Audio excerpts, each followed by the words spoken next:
We're back here with the George Board's Blackburst lap steel guitar, 8-string.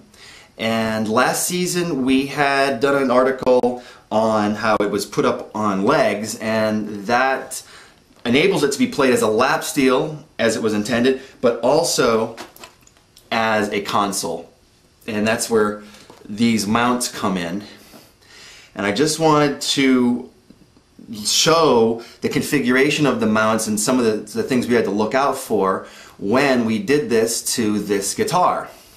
To install the brackets in the guitar, we used the neck and the center of the neck to determine our midpoints for the exact center, so that these rings would sit right inside the neck, especially up here in the lower fret area.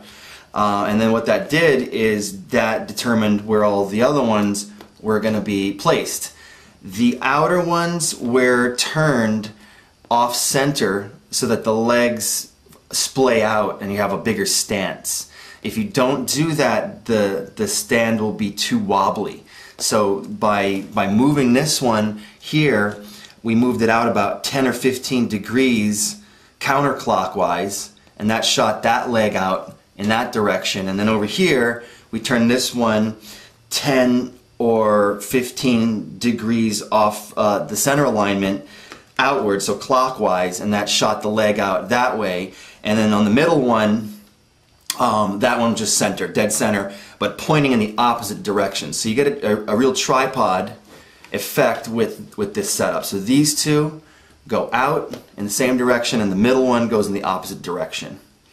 And that's really how you can easily turn any lap steel guitar into a console.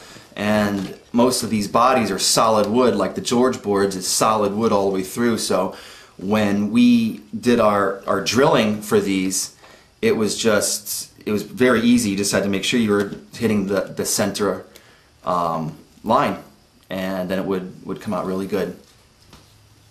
So putting these in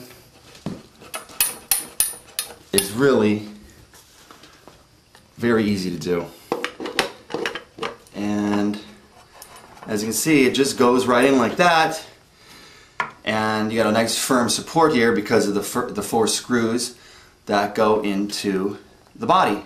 The legs that I'm using are typical for console guitar legs, and they have a knurled nut right kind of in the middle, depending on how you adjust them, and then the end piece, just like a tripod on a camera, will go out to as far as you want it to, up to a certain point, and then you just tighten the nut, and there you go. You end up with a nice console instrument that you can stand up with or sit down and have it in one place at all times, and really have a different experience with the instrument.